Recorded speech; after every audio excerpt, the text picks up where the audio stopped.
პარლამენტის თავმჯდომარის ვიზიტი ინდოეთში გრძელდება. ამ წუთებში ის მედიასთან აკეთებს კომენტარს. პირდაპირ ეთერში ვრთავთ შალვა ბაბუაშვილს. ბატონ შალვა, პირდაპირ ეთერში ვართ.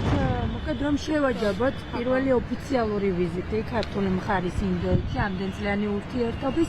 თქვენ ბოლო შეხვედრა გქონდათ ქვეყნის ვიცე-პრეზიდენტთან და საერთო ჯამში რა გზავნილებით ბრუნდებით უკვე დელიდან დედაქალაქში და როგორ შეაჯამებთ ამ ვიზიტს?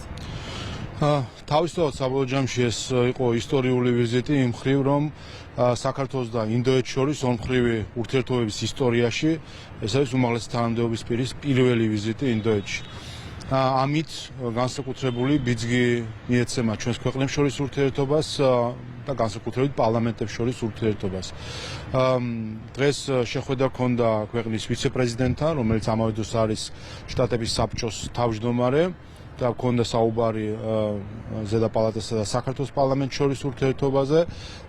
აქაც როგორც ქვედა პალატის ხელმძღვანელთან შეხვედრის დროს შევთანხმდით, რომ ჩვენს პარლამენტებს შორის ურთიერთობა კომიტეტების, მეგობრობის ჯგუფების დონეზე იქნება ინტენსიური, შეიქმნება მეგობრობის ჯგუფი ასევე ინდოეთის ზედა პალატაში და გვექნება შესაძლებლობა, რომ მქონდეს აქტიური გაცვლა.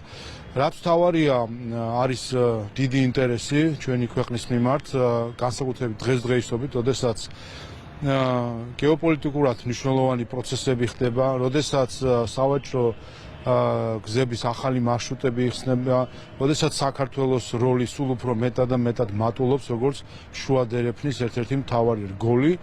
ინდოეთისთვის ეს მარშრუტი და გზა შუა დერეფანი არის ერთ-ერთი მნიშვნელოვანი დერეფანი იმისთვის, რომ კონდეს ვაჭრობა ევროპასთან.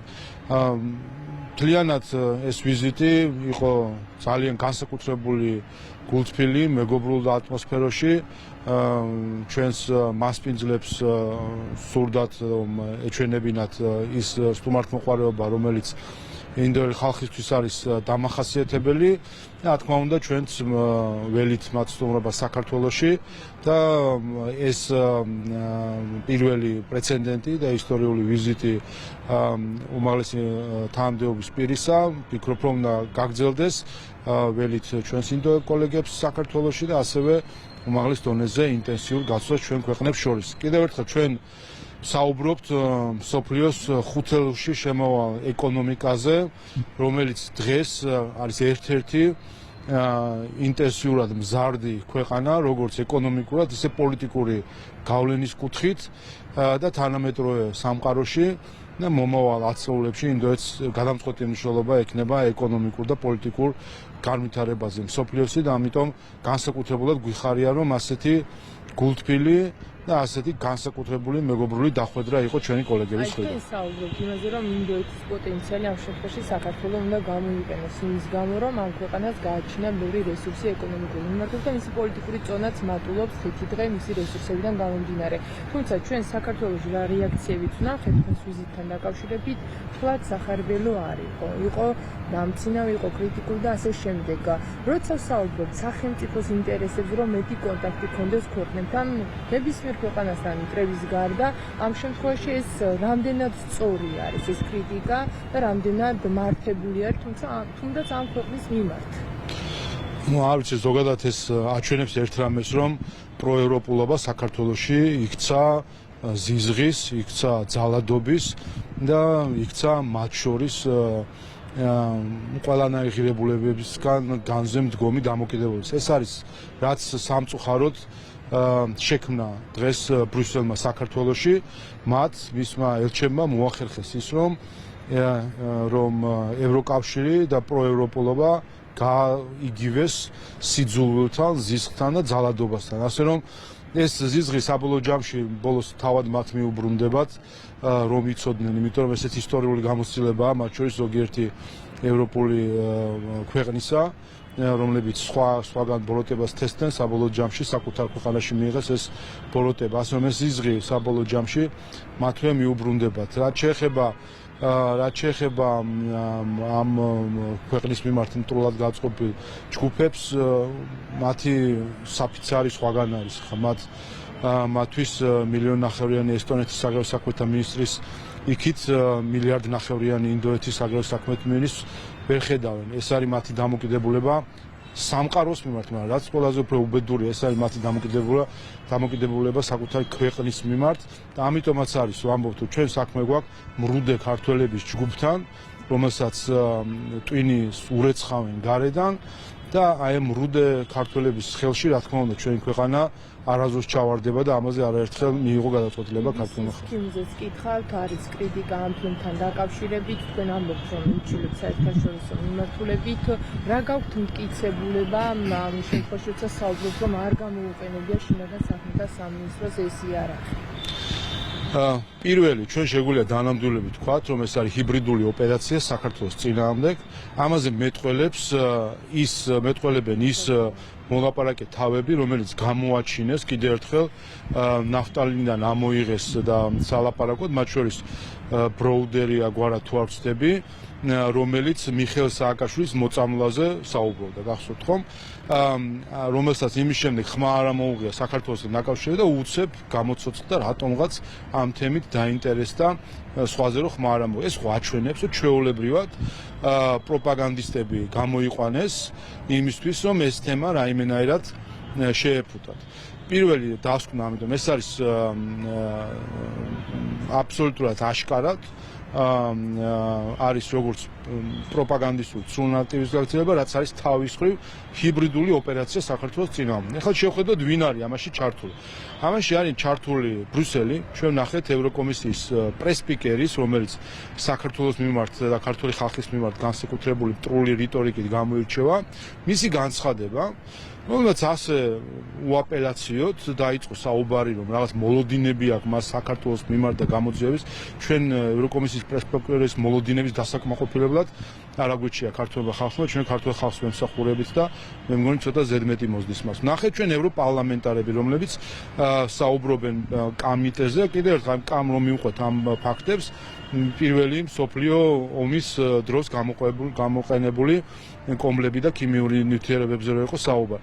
რომ კამიტეზე, რომელიც აიტაცა პრესპიკერმა, აიტაცა ევროპარლამენტარებმა, აიტაცა ზოგი სხვა პარლამენტის წარმომადგენლებმა და ფაქტობრივად საქართველოს დაასიეს საკუთარი დაქირავებული NGO-ები, რომლებაც როგორც კი მიიღებენ მესიჯს ტელეფონში, რომ ეხლა გამოვარდით და პირდაპირ რაღაც თემა აწიეთ, ზუსტად ისე იქცევია. გავიდა 2 დღე თუ არ ვცდები, გავიდა და დადასტურდა. ეს იყო ტყუილი კამიტესთან დაკავშირებით. ეხლა მაინტერესებს ევროკომისიის პრესპიკერი, ევროპარლამენტარები, ეს საქართველოს მტრობისთვის გარედან დაქირავებული NGO-ები, რომელიც ჭინკებივით დაასიეს ჩვენ ქვეყანას, აპირებენ თუ ბოდიში მოიხადონ იმასთან დაკავშირებით, რომ პირველი მსოფლიო ომის რაღაც ქიმიაკადი იყო გამოყენებული. მოიხადოს ახლა ბოდიში ბრიუსელმაც და მისმა დაქირავებულმა NGO-ებმაც. ეს ერთი. მეორე, იგივე ხალხი, ვინც მიხეილ სააკაშვილის ქიმიურ მოწამლებზე საუბრობენ, დღესაც ამ ქიმიას რატომღაც არ ეშვებიან კარგი ქიმიის მცოდნეებივით. გახსოვთ თქვენ, ეს ის ხალხი არის, ეს ის ელჩები, ეს ის ბრიუსელები არიან, რომლებიც ამტკიცებდნენ, რომ მიხეილ სააკაშვილს რაღაცა ტყუის შემცველობა თუ რაღაც მოწამლა ქონდა, რომ მას დემენცია ქონდა, აი ტყუილები ილაპარაკეს, მათ შორის ევროკავშირის ელჩი ყალბი დემარშით მივიდა იუსტიციის მინისტრთან და ზუსტად აი ამ ყალბი საფუძვლებით ითხოვდა მიხეილ სააკაშვილის გაყვანას. სხვაგან სინამდვილეში ითხოვდა მიხეილ სააკაშვილის გათავისუფლებას. ჩაიშალა მაშინდელი ჰიბრიდული ოპერაცია საქართველოს წინააღმდეგ, რომელშიც ჩართული იყვნენ მათ შორის ზოგიერთი ელჩი და უცხოელი პოლიტიკოსი, სააკაშვილთან დაკავშირებით ჰიბრიდული ოპერაცია საქართველოს წინააღმდეგ. ჩაიშალა, ბოდიშიც არავის მოუხდია. მათ შორის გახსოვთ, რომ რადიაციული დასხივებები და ასე შემდეგ, ანუ რატომ მეცნიერებისკენ რატომ მიდიან, სადაც იციან რომ მარცხდებიან, არ ვიცი. ახლა ვხედავთ ზუსტად იგივე სახეები, ზუსტად იგივე ჭინკება დაქირავებული NGO-ები, რომელიც ამ ქვეყანას დაასიეს იმისთვის, რომ დააზიანონ, როგორ არიან ჩართული საქართველოს წინააღმდეგ ჰიბრიდულ ოპერაციაში და მხილებული იქნა 2 დღეში ყველაფერი, რომ იყო ტყუილი, რომ არანაირი პირველი მსოფლიო ომის ქიმია და ასე შემდეგ არსად არავის არც გამოუყენებია, არც შეუძენია და როგორც ჩანს საქართველოს ტერიტორიაზე ნამყოფიც კი არ არის ასეთი სახის ნივთიერება. ეხლა გამოვიდეს და ბოდიში მოიხადონ ყველა ბრიუსელის წარმომადგენლებმა და მისმა დაქირავებულმა NGO-ებმა. ბატონ შავა, BBC-ის კონტექსტში მინდა გითხოთ, ისევ ერთი მხრივ ჩვენ ნახეთ, რომ რესპონდენტები, რომლებიც მონაწილეობდნენ მხოლოდ და რაზეც ეყრდნობოდა პრინციპში BBC-ის მიერ გავრცელებული ინფორმაციები, ახლა შეცვალეს მათ რიტორიკა გარკვეულწილად, ამაზე რა შეგიძლიათ გითხრათ და მეორე მხრივ დღეს პრემიერმაც თქვა, რომ ამ საკითხს და ამ მასალებს საერთაშორისო პლატფორმაზე ჩვენი ქვეყნის წინააღმდეგ გამოიყენებენ კონკრეტული ჯგუფებიო და დღეს უკვე ვნახეთ უჩან ანუაშვილის და არასამთავრობო ორგანიზაციების მონაწილეობით ბრიუსელში, სადაც იგივე დააბრალეს ჩვენს ქვეყანას სახელმწიფოს აი ეს კონტექსტი. კიდევ ერთხელ ჩვენ ვხედავთ ჯგუფებს, რომელიც ფინანსდება პირდაპირ ბრიუსელიდან, მათ ტყუილ საქმიანობას იმ მხრივ, რომ ხდება დაბრალება საქართველოს მიმართ იმის, რაც დადასტურდა, რომ არის ტყუილი და არანაირი პირველი მსოფლიო ომის ქიმია და თუ ქიმიური ნივთიერებები არათუ გამოყენებული საქართველოს ტერიტორიაზე ნამყოფიც არ არის, როგორც ჩანს. თუ კი პირველი მსოფლიო ომის დროს რაღაცნაირად აქეთ არ გადმოისროლა ვინმე. ეს ერთი. მეორე, ამიტომ ბრიუსელმა უარი უნდა თქვას საქართველოს წინააღმდეგ და ქართული ხალხის წინააღმდეგ პროპაგანდისტულ ქმედებებს. და ჩვენ ხედავთ, რომ მაშინ, როდესაც ევროკავშირის ელჩი რეგიონიდან რეგიონში დადის საქართველოში და პეპლებზე და ევროკავშირის სიკეთეებზე საუბრობს, მის მიერ დაფინანსებული ადამიანები არიან ჩართული ჰიბრიდულ ოპერაციაში. ან გაემიჯნოს, ან თანხა აღარ გადაუხადოს, ან რაღაცა მოიფიქროს, იმიტომ რომ ასე დამალობანას თამაშს ჩვენ არ ვაპირებთ. თვითონ არ ჩდებიან და ისევ ქართველების ხელით ურევენ სიტუაციას ქვეყანაში იმ ქართველების, რომლებიც მზად არიან მიეყიდონ უცხოელს ფულისთვის და ამას ხედავთ ჩვენ დღეს ამ მაგალითს.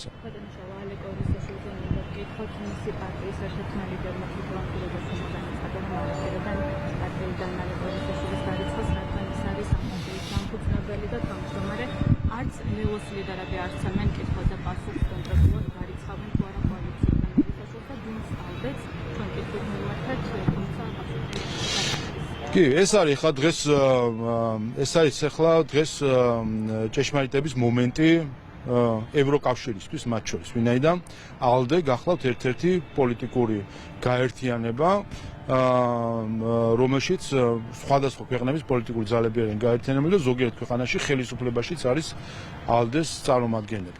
ასევე ეს არის ჭეშმარიტების მომენტი. აი ახლა საქართველოს ხალხი ვითხოვთ პასუხს და მოველით ALDE-სგან და ამ ევროპული ძალებისგან, რომ გითხრან, ტერორიზმი არის თუ არა ევროპული ღირებულება. ვინაიდან თუ კი ადამიანი, რომელმაც აღიარა ტერორისტული აქტის ჩადენა, მას საკუთარი პარტია არ ემიჯნება, ან პარტია მოქალაქეები, ესე იგი ეს პარტია არის ტერორისტის მფარველი პარტია. მეორე, თუ კი მას არ ემიჯნება მისი კოალიციური პარტნიორი, იმ გუნდის ის გუნდი, რომელშიც ის დღემდე ირიცხება, ესე იგი ესეც არის ტერორისტის მფარველი. და თუ კი მას არ ემიჯნება ის პოლიტიკური გაერთიანება, რომლის წევრიც არის ეს პარტია და გაერთიანება კოალიცია, ესე იგი ისინიც არიან ტერორიზმის მფარველები. მე პირადად აი დღეს არის 4 შაბათი, ხომ? დაველოდებით 5 შაბათი პარასკევი, ეს კვირა კიდე მე მგონი დრო აქვს. 2 შაბათამდე არ იქნება გამიჯვნა, გარიცხვა. 2 შაბათიდან როგორც მოქალაქეები, ისე ძლიერი საქართველოს გაერთიანება, ისე ALDE ჩემს რიტორიკაში მოხსენებული იქნებიან როგორც ტერორისტის მფარველები. ასე რომ 2 შაბათამდე აქვს დრო. 2 შაბათიდან ისინი უკვე ოფიციალურად გახდებიან ტერორისტის მფარველი ორგანიზაცია და მე ყოველ განცხადებაზე, რა თქმა უნდა, ამას შევახსენებ, რომ არიან ტერორისტების მფარველი ორგანიზაცია. ევროკავშირში მორიგი კორუფციული სკანდალის შესახებ გაცნობილი გორგის ისტორიის კოალიცია და კომისიის მოწვევის შემდეგ აბრალი გაიცნეს მათ გათავისუფლეს, თუმცა გამოძიება გრძელდება თანხმობის ეს ფაქტები ეს ფაქტები ადასტურებს იმ ეჭვებს, რომელიც ქართულ საზოგადოებაში არსებობდა, რომ გრანტების გაცემის დროს საქმე გვაქვს კორუფციასთან. შეგახსენებთ, რომ ქალბატონი მოგერინის წინააღმდეგ მიმდინარე საქმე ეხება გრანტის გაცემის დროს კორუფციას. და ზუსტად ეს ეჭვები არის და ამაზე საუბრობს ბევრი NGO საქართველოში, რომლებიც უკვე რამდენიმე ხანია საუბრობენ იმაში, რომ საქართველოში გრანტების გაცემის დროს საქმე გვაქვს კორუფციასთან და ამ კორუფციაში ჩართული არიან ევროპული სტრუქტურები და დონორები. და ეს როგორც ასე ვთქვათ, ინფორმაციით, რომელიც არსებობს, ისევე არაერთხელ გამხდარა საჯარო ცნობილი, როდესაც გაიცემა გრანტი, მე რომ ვკითხულობთ, კონკურსი ჩატარდა თუ რა საფუძვლებით თუ რა პროცედურით გაიცა, ამაზე ან პასუხი არ იყო ხოლმე, ან ჩანდა, რომ იყო პირდაპირ ფავორიტიზმით და სხვადასხვა ასეთი სახის გადაწყვეტილებით გაცემული გრანტები. ასე რომ ეს კიდევ ერთხელ ადასტურებს და აღუვებს იმეჯს, რომ გამჭვირვალობის კანონის მიმართ პრობლემა იყო არამხოლოდ იმიტომ, რომ საქართველოსთვის მავნე პროექტების დაფინანსებას ხელი არ შეშლოდა, არამედ როგორც ჩანს, გამჭვირვალობის კანონის მიმართ ასევე პრობლემა აქვს იმის გამო, რომ არ გამჟღავნდეს ის კორუფცია, რომელიც გამომჟღავნდება, როგორც კი გახდება ცნობილი, როგორ ხდება ფულის დარიგება, ვისაძლევენ, ვის მიმართ არის ფარველობა, ფავორიტიზმი, გარიგება, არა გამჭვირვალე და წესებზე და რაღაც პროცედურებზე დაფუძნებული გადაწყვეტილების მიღება, არამედ პირდაპირ საკუთარი პოლიტიკური გემოვნებით და გამორჩენის თუ ეკონომიკური გამორჩენის მიზნით გაცემული გრანტები. დღეს ბრიუსელი და ეს არის პირველი შემთხვევა ჩანს, რომ კორუფცია არის ის მავნე პრაქტიკა, რაც იქცა ჩვეულებრივ მოვლენად ბრიუსელში და ამ ხრივ რა თქმა უნდა სავალალო მდგომარეობაა, რომ ბრიუსელის თან ამ დონეზე კაია კალასის წინამორბედი თანამდებობა არის ეს, რომ ამ დონეზე კორუფცია ყვავის ბრიუსელში და კიდე ბედავენ და რაღაცა საუბრობენ სხვა ქვეყნებზე. ასე რომ კიდევ ერთხელ ეს არის დასტური იმისა, რომ ეს ფაქტი, რომ გრანტის გაცემის დროს კორუფციას ჰქონდა სავარაუდოდ ადგილი, ეს არის დასტური იმისა, რომ გამჭვირვალობის კანონს ებრძვიან კორუმპირებული ევროპელი ბიუროკრატები. ბატონ ჩავა, მე მინდა გითხრათ, მოლდოვურმა მედიამ გაავრცელა ეს განცხადება, რომ მოლდოვის მთლიანი სახელმწიფო ვარი ისტორიულ მაქსიმუმზეა. ჩვენ ვიცით რა მდგომარეობა უკრაინაში და ვიცით ასევე რა მდგომარეობა საქართველოში, ზუსტად ეკონომიკური ლუდის მიმართულებით ნახეთ არაერთი კვლევები მათ შორის, თუმცა ამ ყველაფრის ფონზე გვესმის იგივე მაგალითად პავლე ჰელჩინსკის განცხადებები ხოლმე, მათ შორის გაფართოების საკითხებზე საუბრისას, რომ საქართველოს წინ უსწრებს მოლდოვა და უკრაინა. თუმცა რეალობა და ფაქტები სულ სხვა რამეს ამბობს. აი მთლიანად ეს კამპანია გნებავთ, რაც გინდათ ის დაარქვით, რომ შევაჯამოთ, რატომ ხდება ხოლმე აი მიზანმიმართულად ამ ის რაც დღეს მოლდოვას ეკონომიკურად სჭირს, ის კრიზისი, რომ მათ ფაქტობრივად ბოლო რამდენიმე წელი ეკონომიკური ზრდა არ ქონია და ნულის გარშემო ტრიალებენ, ეს არის მათ შორის ბრიუსელის ბრალეულობა. ამაში არის მათ შორის ბრიუსელის ბრალეულობა. 2021 წელს მოლდოვას ჰქონდა საქართველოზე უფრო მაღალი ეკონომიკური ზრდის მაჩვენებელი. მიუხედავად იმისა, ჩვენ 2021-შივე უკვე 10%-იანი ზრდა ჰქონდა, მათ ჰქონდა თუ არ ვცდებით 11 თუ 12% ეკონომიკური ზრდა 2021-ში ომამდე. 2022-ში ჰქონდა -5%. რატომ? და იქიდან მოყოლებული -5, შემდეგ 0-ის გარშემო ტრიალებენ 22, 23, 24, 25.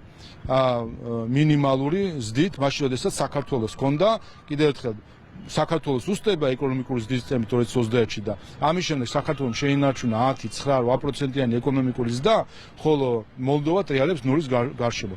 რა სხვაობაა მოლდოვასა და საქართველოს შორის? ერთადერთი, მოლდოვა უჯერებს ბრიუსელს და საქართველოს არ დაუჯერა ბრიუსელს იმ ყურში ჩაჩურჩულებებში, რასაც ჰქონდა ადგილი, რომ საქართველოს საკუთარი ხალხის დაზიანების ხარჯზე საქართველოს ჩაბმულიყო რუსეთის მიმართ ცეცხლის კალის შექმნის რაღაც ორმხრივი სანქციების დაწესების პროცესში. ეს არის ერთადერთი სხვაობა მოლდოვასა და საქართველოს შორის, რაც მთავარი რამაც განაპირობა ის, რომ დღეს რამდენჯერმე გადავასწრებით უკვე მოლდოვას ეკონომიკით, არის ის, რომ მოლდოვა უჯერებს ყველაფერს ბრიუსელს, ჩვენ კი არ უჯერებთ ყველაფერს და არ უჯერებთ განსაკუთრებით ისეთ შევებს, რომელიც დააზიანებდა საქართველოს. რუსეთზე გითხავთ, საგარეო წყლამ გაავრცელა განცხადება და ამბობენ, რომ დღეს საქართველოს აგრძელებს იმ პოლიტიკას, რაც ჰქონდა სააკაშვილის რეჟიმსო, ამბობენ, რომ ბურთი არის საქართველოს მხარეს, რა უნდა კიდევ ოკუპანტ ქვეყანას ამ შემთხვევაში საქართველოსთან. ვერ გეტყვით, ჩვენ მივყვებით ჩვენს პოლიტიკას და გამოცდილება აჩვენებს, რომ როდესაც მივყვებით ჩვენს ეროვნულ ინტერესებს, დავატარებთ ჩვენს პოლიტიკას და არ ვართ აყოლილი არც ერთი ქვეყნის პოლიტიკაზე, საქართველოს მაშინ იმარჯვებს და მიდის წინ. ამიტომ ჩვენი პოლიტიკა არის ნათელი. ერთი, ჩვენი მთავარი ამოცანა, ეროვნული ამოცანა არის ცალსახა. ეს არის ჩვენი ქვეყნის გამთლიანება და ჩვენი ხალხის კეთილდღეობის ზრდა. ორივე არის უალტერნატივო ეროვნული ამოცანა, რომლისკენაც ნაბიჯ სისტემური მიდგომით მივდივართ. ადრე თუ გვიან ყველას მოუწევს ამ რეალობასთან შეგუება, რომ საქართველოს ტერიტორიულ მთლიანობას ვერავინ ვერ დაარღვევს და ეს მოცემულობა დადგება. ჩვენ ვაცხადებთ კიდევ ერთხელ, რომ სწორედ ჩვენი ეკონომიკური ზრდით, კეთილდღეობის ზრდით შექმნით შესაბამის პირობებს, რომ შემდეგ უკვე ამ რეალობას ყველამ გაუსწოროს თვალი და საქართველოს ტერიტორიული მთლიანობის მიმართ რაიმე მავნე ინტერესები აღარავის აღარ გქონდეს. ბატონ შალვა, აქამდე მინდა გითხრათ, 25 ნოემბერს, როდესაც მედიამ თქვენ მისამართით დასვა კითხვა, კელი დეგნანთან საუბართან დაკავშირებით შეხვედრაზე და იყო თუ არა ომში მოწოდება, ომში ჩართვის მოწოდება, მაშინ თქვენ თქვით, რომ თქვენთან პირადად შეხვედრაზე მისგან მოისმინეთ, რომ უნდა შეერთებოდა ჩვენი ქვეყანა სანქციებს.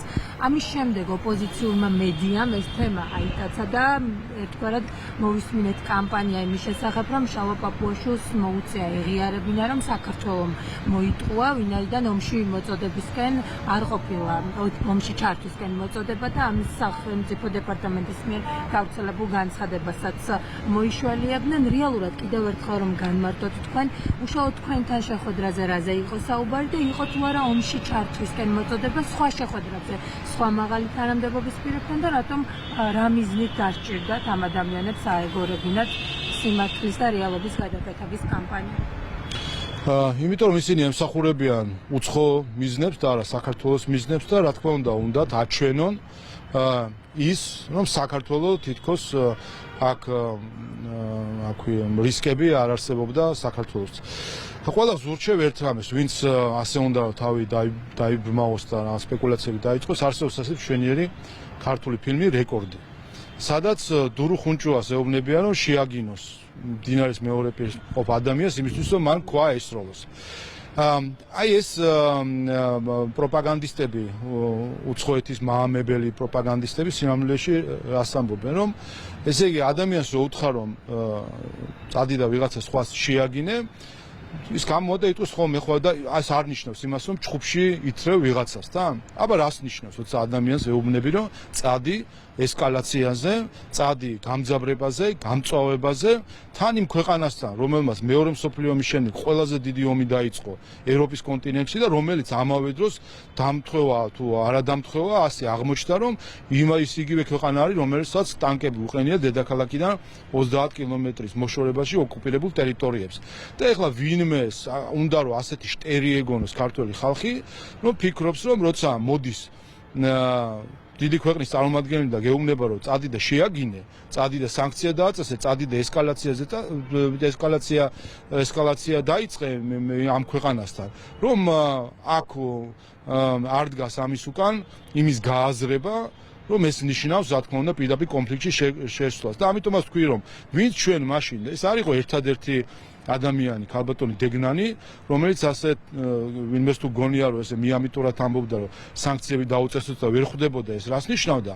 ან თავად არიან გულუბრყვილოები, ან ჩვენ ვეგონით შტერები, რომ ამ გულუბრყვილობას დავიჯერებთ. და ეს არაერთხელ მაქვს ნათქვამი, არა მხოლოდ მისთვის, ზოგიერთი ევროპელისთვისაც მაქვს ნათქვამი, როდესაც ჩვენს მიმართ ეს მოწოდებები ისმოდა ხოლმე, რომ ახლა უნდა გულზე ჯირი დაგვერტყა და ჩაგვეკეტა ცა, ვიზები, გახსოვთ ქსენოფობიური კამპანია, რომელშიც მათ შორის ზოგიერთი ელჩი იყო პირდაპირ ჩართული ამ ანტირუსულ ქსენოფობიურ კამპანიაში საქართველოში და ეხლა უნდათ ამტკიცონ, რომ არა მაინც უნდა ვიღაცას ავტომატი შეჩებინა ჩემთვის. ეს ერთი. მეორე, ეს ეხებოდა მე 28 თებერვალს, გახსოვთ, 29 დეკემბერს, 2 თვით ადრე ამირჩეს პარლამენტის თავმჯდომარეს. რა თქმა უნდა, ჩემთან სხვებთან რა საუბარიც ქონდა, ეს ერთი არის და სხვაგან რა საუბარიც ქონდა. ეს სხვებთან იკითხონ და მიიღებენ ამასთან დაკავშირებითაც კიდე უფრო მეტ პასუხს. ამიტომ კიდე ერთხელ მე არამხოლოდ საჯაროდ მე უთხარი ეს სახელმწიფო მდივნის თანაშემწე ობრაინს, რომელიც თბილისში იყო შარშან, რომ უთხარი ეს არის სტრატეგიული პარტნიორის ქცევა, ამას რომ თქვენი ელჩი მოგვიწოდებდა გაგანია ომისას, კიევს რომ იმდგარი იყო რუსული არმია, 4 დღის დაწყებული ომი რო იყო და კაცშუმა არ იცოდა ეხლა რა მოხდებოდა. ეს არის სტრატეგიული პარტნიორობა და ეს არის გონიურული დამოკიდებულება ჩვენგან მოითხოვოთ რუსეთთან ესკალაცია და რომ დაგვეჯერეთ და მითხრა ამაზე რომ ხო შეიძლება იმ დროსო შეგვეშალაო ცოტა რომ ეს ზედმეტები მოითხოვეთო და ამაზე ჩემი პასუხი ეს იყო რომ თქვენ რომ შეგეშალა და ჩვენ რომ დაგვეჯერებინა ამ შეშლაზე ხარ რომ დავიჯერეთო შეგეშალათ დღეს ვისი ტანკი იდგებოდა აქ და რა იქნებოდა საერთოდ ამ ქვეყნისგან დარჩენილი კაციშვილმა არ იცის ხო და სად არის პასუხისმგებლობა ვინ იღებს ამაზე პასუხისმგებლობას ეს არის დახვდებოდნენ მაშინ კაბინეტში მათი მაამებლები რომლებიც თავს დაუკრავდნენ და ბომბების წვიმაზე თავს დაუკრავდნენ ცალფეხზე დადგებოდნენ და იტყოდნენ ოღონდ თქვენ ტაში დაგვიყარეთ და რუსეთსაც სანქციები დაუწესებს საზღვრებსაც ყველაფერს ვიზავ გავყრით უყოლა რუს აქედან ყველაფერს გააკეთებდნენ დაინგრეოდა ჩვენი ქვეყანა როგორც დაინგრა უკრაინა და ხედავთ ახლა ხო გუშინ გერმანიის საგარეო საქმეთა მინისტრი გამოვიდა თქვა რომ ალბათ რეფერენდუმი მოუწევთ რომ გადაწყვიტონო საკუთარ ქვეყანაზე ტერიტორიებზე უარი თქვან თუ არა. აი ესე ჩააყენეს უკრაინელი ხალხი პასუხისმგებლობას კაციშვილი აღარ იღებს არავინ არც ევროპაში და არც სხვაგან არავინ პასუხისმგებლობას არ იღებს მათ შორის განსაკუთრებით ევროპაა გამოსარჩევი რომელიც უსინდისოდ ეხლა ამერიკელებისკენ იშვერს ხელს რომ თითქოს ამერიკა თუ არ იყო ჩართული თავად ვერაფერს გაწვდებიან. ევროკავშირის მოსახლეობა არის 500 მილიონზე მეტი. რუსეთის მოსახლეობა არის 140 მილიონი. რა გახდა ესეთი რა ეშინიათ მაშინ ამ რუსეთი? 500 მილიონი არიან და 140 მილიონი არის რუსეთი. თუ ესე ამბობენ რომ ემუქრებიან, დაადგნენ ერთი და მაშინ და იომონ.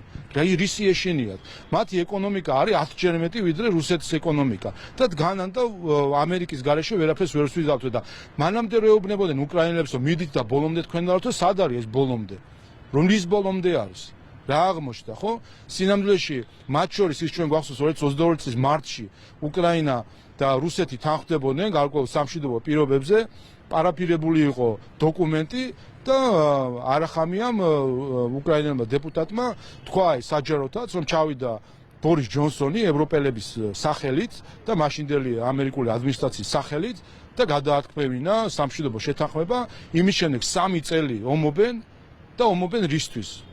რომ უფრო უარეს პირობებს იღებენ ეხლა როგორც ჩანს ხო რაც საჯაროვდება ეხლა არის უარესი პირობები მაშინ თუ საუბარი იყო დონბასის ავტონომიაზე ან დონბასში რეფერენდუმის ჩატარებაზე დღეს მორჩა საუბარია უკვე რომ უნდა დათმონ მაშინ საუბარი იყო რომ ყირიმი 10-15 წლით გადაწეული იყო საკითხის გადაწყვეტა და რაღაც შუალედური პერიოდი ყოფილიყო დღეს მორჩა ვიღას საუბრობს ყირიმის დათმობა არ დათმობაზე და ამასობაში ასობით 1000 უკრაინელი ომში დაიღუპა მათ შორის მშვიდობიანი მოსახლეობა და რას ეუბნებიან ვალს არ დაგიფარავთო ევროპელები ამას ეუბნებიან დღეს ესტონეთის საგარეო საქმეთა მინისტრის განცხადება მოვისმინე რომ ჯარსო შევიყვანთო ოღონდ უსაფრთხოების გარანტიას თუ მოგცემთო ნუ ამაზე რა ვიცი რა გითხრათ ამაზე ეპითეტი არ მინდა რამე გამოვიყენო ისეთი განსაკუთრებული მაგრამ ჯარი რომელიც თავად არის უსაფრთხოების გარანტია და ესტონეთის ჯარი ამავდროულად ნატოს ჯარია და ესტონეთის ხელისუფლება რომ ამბობს რომ ჯარს ჭირდება უსაფრთხოების გარანტიები რისი მეომრები არიან უსაფრთხოების გარანტია თუ ჭირდებათ ხო აი ეს არის აი ასე მიგვატოვებდნენ მერე ჩვენ დანგრეულ ქვეყანას ჩვენვე დაგვაბრალებდნენ მერე ვეღარ მოძებნით ეხა ის იგულისხმა ამელჩმა თუ მეორე ნამე იგულისხმა ესე პირდაპირ გითხრათ თუ ირიბად გითხრათ აი ესე აჟიტირებულები და თვალებში შემციცინე ადამიანები რომ დახვდებოდნენ მათ აყვებოდნენ ყველაფერში ამ ქვეყანას დაანგრევდნენ გადავგვისროდნენ უკან 90-იან წლებში და ხელებს დაიბანდა მე ყველა ერთ კარგ სიმღერას მოგვიძღვრდნენ და ჩვენ დროშებს ააფრიალებდნენ სცენს თეატრალურად ჩამოაღვენთებდნენ და ეს იქნებოდა ჩვენი აღსადგენი იქნებოდა ისევ ეს ქვეყანა არავინ ჩვენ საქმეს არ გააკეთებდა და ეს არის ზუსტად ეს უნდათ რომ ასეთი ვირეშმაკული რჩევებით რომ მოდი ახლა იქნებ ასე სანქცია დააწესე მე ხო არ გეუბნები ომში შედი სანქცია დააწესე და ეხლა აქ შტერი მართლა არავინ არ არის, რა მოყვებოდა სანქციას მოყვებოდა საპასუხო სანქციას მოყვებოდა განცხადება, მოყვებოდა იმასაც განცხადება. მე ამ განცხადებას მოყვებოდა ვინმე სამხედრო ფორმაში გამოწყობილი ბავშვთა ექიმი მივარდებოდა საოკუპაციო ხაზთან და აი ატყდებოდა ერთი ამბავი და რა ეგეთები ხო გვინახავს. მართლა რომ შტერები უგონი ვარ ზოგიერთებს, რამდენჯერ გვინახავს აი ეგეთები ზუსტად როგორ ხდება შემდეგ როგორ გადადის ყველაფერი ჩვენი ქვეყნის დამანგრეველ ომში. ასე რომ კიდე ერთხელ ვისაც ჩვენ გულუბრყიროები ვეგორნეთ და მოვიდნენ და ეგონათ რომ აუყვებოდით ამ ყიჟინას სასაყოველთაო ყიჟინას ზუსტად ამაში გამოიჩინა სიბრძნე ქართველმა ხალხმა უპირველეს ყოვლისა და ჩვენ ხელისუფლება ქართულ ხალხს ვეყრდნობოდით და არა იმ მრუდე ქართველებს, რომელიც მაშინაც ზუსტად იგივე ხალხი დღეს ვისაც ხედავთ რუსთაველზე, იდგა 2022 წლის თებერვალ-მარტში იმავე ადგილას რუსთაველზე და ამბობდა, რომ სანქციები დააწესეთ, თვითმფრინავით გაუშვი სამხედროები, მეომრები უკრაინაში იქ უნდა ვიომოთ და ჩვენი მეომრებს უნდა ეომათ, ჩვენ უნდა დაგვეწესებინა სანქცია და ლიტვას უნდა გაეყიდა ღვინო რუსეთში და ესტონეთს ვისკი, რომელიც არც ერთი და არც მეორე ამას არა წარმოებს და გახდნენ რეკორდსმენები გაყიდვის. ასე რომ კიდე ერთხელ ქართველმა ხალხმა საკუთარი ეროვნული ინტერესები რო არ დააყენა არავისზე ქვემოთ, ამიტომ არის ზოგიერთი გაბრაზებულია და მათ შორის ეს ჰიბრიდული ოპერაცია, რომელიც ახლა პირველი მსოფლიო ომის ისტორიულ მონაკვეთებზე არის დაყრდნობილი, ზუსტად ამას ემსახურება. და ბოლოს კითხავთ აი BBC